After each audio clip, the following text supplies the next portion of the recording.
49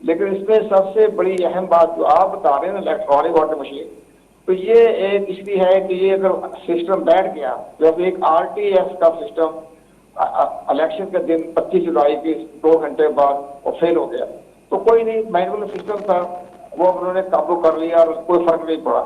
ابھی جب یہ دیکھیے آپ کا جو سندھ میں الیکشن ہوا ہے 65,000 ووٹ کاسٹ ہوئے ہیں، آپ لگائیں کہ 8 گھنٹے 12 گھنٹے لگ گئے، وہ رزلٹ ہی کمپائل نہیں ہوا۔ تو اب یہ ہماری کمزوریاں ہیں اندر الیکشن کمیشن کی، تو وہ الیکٹرانک ووٹنگ مشین پر کہیں چلیں گے؟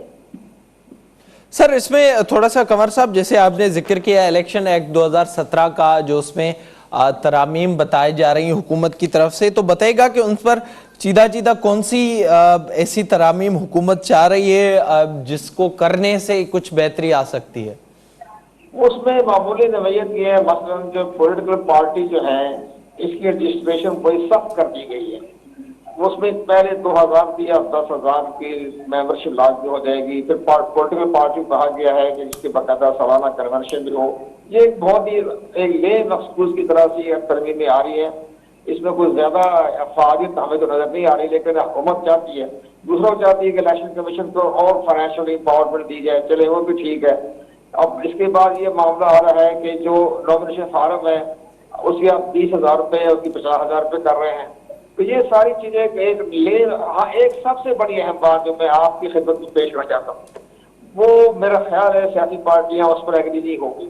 وہ یہ چاہتے ہیں، جو اس کا مین تھیم ہے کہ جو آئندہ حلقہ بندی ہو وہ ووٹر لسٹ کے اوپر ہو، یعنی انتخابی فہرست کی بنیاد پر حلقہ بندی ہو۔ اور اب تو ہوتا ہے نا پاپولیشن کی بنیاد پر حلقہ بندی ہوتی ہے۔ اب یہ چاہتے یہ ہیں کہ جو ہماری ووٹر لسٹ ہے نا جو تیار کی ہوئی ہے الیکشن پاکستان ہے، اس کی بنیاد پر حلقہ بندی کر رہے ہیں۔ اس سے پورے ملک کا جو سیاسی ڈھانچہ تبدیل ہو جائے گا، اور اس کے جو مجرمات ہیں وہ تو الیکٹرانک ووٹنگ مشین سے بھی زیادہ خطرناک ہے۔ اب جو ووٹر لسٹ کے اوپر آپ کی حلقہ بندی ہوگی تو پورا کراچی، سندھ، سکر، حیدرآباد یہ سارا سسٹم ہی تبدیل ہو جائے گا، وہ ساری جو ہے سیٹیں آگے پیچھے ہو جائیں گی۔ تو یہ سارا معاملہ یہ بھی ایک بڑا گمبھیر مسئلہ ہے جو ہماری سیاسی پارٹی کو چاہیے کہ آپ اس پر قاعدہ اختلاف ضرور کریں، لیکن آپ کی جو لیگل ایڈوائزر ہیں ان سے یہ مشورہ کریں کہ آیا انتخابی فہرست کے حوالے سے حلقہ بندی کرانے سے کئی آپ کا جو سسٹم ہے، ہمارا کوٹا سسٹم ہے، جیسا سندھ میں ہماری قومی اسمبلی کی سیٹیں ہیں، صوبائی اسمبلی کی سیٹیں ہیں، ان میں کم و بیشی نہ ہو جائے، پنجاب میں نہ، پنجاب میں بھی فرق پڑ سکتا ہے، لیکن سارا ملک میں جو ہے یہ ایک سسٹم بدل جائے گا۔ تو یہ تو ایک بڑی اہم تبدیلی آ رہی ہے، اور کسی سیاسی جماعت نے اس پر دھیان نہیں دیا۔ میں نے اس پہ کام کیا، مجھے بھی دکھایا گیا تھا، میں نے مسودہ پڑھا ہے، دیکھا ہے، اس پہ معاملے میں ظاہراً تو بڑا اچھا نظر آ رہا ہے کہ بھی انتخابی فہرست کے حوالے سے کر دیں، لیکن جو قانون میں ہمارا ہمیشہ پاپولیشن کی بنیاد پر حلقہ بندیاں ہوتی رہی ہیں، اب یہ چاہ رہے ہیں کہ یہ انتخابی فہرست کو سامنے رکھ کر حلقہ بندیاں کروا دیں۔ تو یہ ہماری سیاسی پارٹیوں کا اب تک سندھ کا بہت پاپولر ٹی وی چینل ہے، تو اس کی روشنی میں یہ لوگوں کو ذرا بتائیں کہ اس کے کیا فائدے ہوں گے اور کیا نقصانات ہوں گے۔ یہ بڑا اہم تبدیلی آ رہی ہے۔ اچھا، تو اس حوالے سے آپ کی کوئی بات چیت ہوئی ہے کہ یہ کیوں حکومت نے یہ شک شامل کی ہے جس کا آپ اس وقت ذکر کر رہے ہیں؟ وہ یہ چاہ رہے ہیں کہ جی پاپولیشن کے تو ہمیشہ پارٹیوں کے اندر اختلاف ہی رہتے ہیں کہ جی آبادی کم ہوگی، زیادہ ہو گئی۔ کراچی کی آبادی دیکھ رہے ہیں، اب 1 کروڑ 7 دکھایا، دعویٰ کیا جاتا ہے 3 کروڑ ہے۔ تو وہ اس سے ہٹنے کے لیے انتخابی فہرست ہمارے پاس ہے اور وہ بالکل اتھینٹیکیٹڈ ہے، سب پارٹیوں نے اس کو ایگری کیا ہوا ہے، تو اسی کی بنیاد پر ہم حلقہ بندیاں بھی کروا دیں کہ دنیا کی کسی ملک میں بھی حلقہ بندیاں جو ہے وہ انتخابی فہرست کے حوالے سے نہیں ہوتی۔ لیکن ہمارے یہاں تو نئے سے نئے تجربے آتے ہیں اور بڑے ذہن جو ہے بڑے سوچ سمجھ کے فیصلے کرتے ہیں، ان کے دور سے نتائج ہوتے ہیں۔ اندرون خانہ کی کچھ اور کہانیاں ہوتی ہیں، جس طرح الیکٹرانک ووٹنگ مشین پر یہ سمجھتے ہیں کہ جی ہم اپنی مرضی کا درد لے لیں گے۔ آپ یقین جانیں الیکٹرانک ووٹنگ مشین آنے سے مرضی کا درد لے رہے ہیں، تو یہ ہنگامہ ہی ختم۔ جو پارٹی چاہے گی چپ لگا دیں گے، وہ سارا ووٹ اس پارٹی اترا جائے گا۔ قمر صاحب، پر اس میں یہ مسئلہ بھی تو آ رہا ہے، جیسے آپ نے ذکر کیا بھارت کا، ظاہر ہے اس وقت دنیا کے مختلف ممالک اس پر اعتراض کر رہے ہیں۔ ابھی ہم نے دیکھا امریکہ میں اب جو صورتحال ہوئی، حالانکہ کووڈ کی وجہ سے وہ شفٹ ہوا تھا اچانک سے، اس حوالے سے الیکشن کمیشن ظاہر جو 2018 کے الیکشن تھے اس میں بھی مسائل سامنے آئے آر ٹی ایس کی صورت میں، تو اس پر اچانک سے حکومت کو یہ خیال آ گیا اور اچانک سے یہ سب چیزیں ہو گئیں کہ ہم اس چیز پر اصلاحات کرتے ہیں، تو اس سے شکوک و شبہات تو پیدا ہوتے ہیں، حالانکہ اپوزیشن نے مکمل طور پر اس کو رد کر دیا ہے۔ اپوزیشن نے بڑا صحیح فیصلہ کیا۔ آپ یقین جانیں کہ یہ کہاں سے ان کو آئیڈیا ملتا ہے، ان کے اندر کی جو ٹیم ہے ان کے اندر تو مجھے نظر نہیں آ رہا کہ کوئی ایسی کیپیسٹی ہے کہ وہ اس طرح کی پلاننگ کے لیے کیا کرتے ہیں۔ ان کی بیک گراؤنڈ پر کوئی اور ہی کوئی تھنک ٹینک ہے جو ان کو مشورہ دیتا رہتا ہے۔ لیکن اب آپ یہ دیکھیں کہ ہم نے ایک تو کی پرابلم یہ ہے کہ جو پروگرام بنا لیتے ہیں، اب یہ دیکھیں پریزیڈنٹ آج کل تو ہمارے محترم پریزیڈنٹ ہے اپنے عالمی صدر صاحب، لیکن جب یہ اپوزیشن حصہ تھے تو یہ 2017 میں انہوں نے تھائی لینڈ کا وزٹ کیا، بنکاک کا، وہاں سارا سسٹم جو ہے وہ الیکٹرانک ووٹنگ مشین پہ ہوتا ہے۔ اب وہاں وزٹ کیا، دیکھا، بڑا اچھا کیا، تو باقی ان کا رپورٹ کیسی آئی اس کا تو مجھے علم نہیں، لیکن ہمیں ان کے بارے میں پتا چلا، انہوں نے جو آ کے اسپیکر صاحب کو جو اپنی رپورٹ پیش کی سردار ریاض صادق کو، تو جناب انہوں نے جناب اس کی مخالفت کی۔ جناب یہ تو بہت ہی خطرناک معاملہ ہے، پاکستان کے لیے موضوع نہیں ہے۔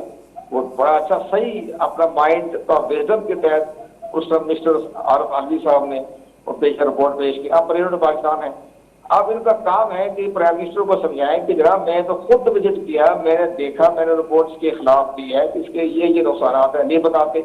اب ثانیہ نشتر جو ہے پرائم منسٹر کے بہت قریب ہے، منسٹر کا اسٹیٹس اس کے بعد، انہوں جب یہ 2013 میں care taker prime minister education تھی تو اس ٹائم کے ہمارے جو تھی chief minister Pakistan justice Khan حکم جاری کیا کہ جناب الیکٹرانک ووٹنگ مشین کا جائزہ لیا جائے، تو انہوں نے جناب ایک رپورٹ تیار کی، کیئر ٹیکر منسٹر تھی ایجوکیشن کی، تو انہوں نے کہا کہ یہ پاکستان کے لیے موضوع نہیں ہے۔ وہ جناب الیکشن کمیشن کے ریکارڈ میں موجود ہے، اور جناب عارف علوی صاحب کی جو رپورٹ ہے وہ قومی اسمبلی کی ریکارڈ میں موجود ہے۔ تو اب ثانیہ نشتر کا بھی تو کام ہے نا کہ پرائم منسٹر صاحب کو بتائیں، نہیں بتاتے۔ اس لیے بابر اعوان صاحب جو ہے وہ بھی بہت قابل ہے، لا کے کانسٹیٹیوشن کے ماہر ہیں، ان کو بھی چاہیے کہ اس کے سارے حالات بتائیں، بے خطر بتائیں کہ جناب یہ اس کے نقصانات ہیں۔ انڈیا جو گئے 25 سال، آپ ایک سال میں کیسے کریں گے؟ الیکشن کمیشن نے ضمنی انتخابات میں یہ استعمال کی ہے الیکٹرانک ووٹنگ مشین، تو تقریباً 1700 ووٹ کاسٹ ہوا، اس کے بعد وہ مشین پہ ہٹ گئی، چلی ہی نہیں وہ، تو پھر انہوں نے وہ اپنا مینول طریقے سے وہ بائی الیکشن بتانا پڑا۔ یہ ساری الیکشن کمیشن نے یہ ساری باتیں بتائی ہیں۔ جب اب تو خیر وہ الیکشن کمیشن بلاتے ہی نہیں، وہ دونوں بالکل کا بائی کاٹ کیا ہوا ہے، الیکشن پاکستان خود ہی فیصلہ کرتے ہیں، حالانکہ سارے کام تو الیکشن کمیشن کے کارکردگی میں آتے ہیں، ان کی ذمہ داری ہے کہ وہ اس کو باقاعدہ تجربہ کریں، دیکھیں، وہ نہیں کوئی بات ہی سن رہا۔ اسی طرح internet voting belting overseas Pakistan انتہائی خطرناک وہ اسکیم ہے، اس میں نہ رازداری ہے، نہ سیکریسی ہے اور نہ پرائیویسی ہے، تو اس کا خرچہ تو 50 ارب روپیہ خرچ ہونا ہے، لیکن وہ بھی کسی دنیا کے کسی ملک میں نہیں ہے کہ انٹرنیٹ بینکنگ ہو اوورسیز اپنے ملک کے شہریوں کے لیے، نہیں ہے، وہاں کوئی سسٹم نہیں ہے۔ ہم یہ چاہتے ہیں کہ یہ ہم باقاعدہ انٹرنیٹ کے ذریعے ہم بینکنگ کروا لیں، یہ بھی ناممکن ہے، خرچہ تو 50 ارب کا ہے، اور 50 ارب روپیہ خرچہ ہونا ہے الیکٹرانک ووٹنگ مشین پر، 1 ارب کا خرچہ ہے، لیکن یہ کوئی معاملہ کو دیکھ ہی نہیں رہا۔ جو پرائم منسٹر صاحب کے یہ جو ایڈوائزر ہیں، یہ منسٹر ہیں، وہ ان کو بتاتے ہی نہیں کہ کیا صورت۔ میں نے خود پوری ڈاکومنٹ بھجوائی، آپ یقین جانیں کہ میں نے بہت خوبصورت 15 پیج کی تمام ڈاکومنٹ، تصاویریں، ڈاکومنٹ، اور انڈیا کی رپورٹ میں نے بھجوائی، جب میں انڈیا کا رپورٹ کیا یہ اس میں خامیاں ہیں، تو آپ یقین جانیں کہ پرائم منسٹر صاحب نے شاید پڑھی کہ نہیں پڑھی، میں نے اسپیکر صاحب کو بھجوائی، وہ اپنے معاملے میں مصروف رہتے ہیں، چیئرمین سنٹ کو بھجوائی، شاہ محمود قریشی کو بھجوائی، آخر تنگ آ کر میں نے chief of the army staff کو بھجوا دی کہ جناب آپ دیکھیں کہ جناب اس میں یہ خطرناک معاملے ہیں، یہ اس کے میرٹ ہیں، یہ ڈی میرٹ ہے، خرچہ بھی ایک خرچہ ہونا ہے، قانون سازی کی ضرورت ہے، جب تک آئین میں ترمیم نہیں کی جائے گی اس پر آپ۔ ظاہر ہے جو آپ بات بتا رہے ہیں اس حساب سے تو صوبائی الیکشن کمیشن ہی ہوا۔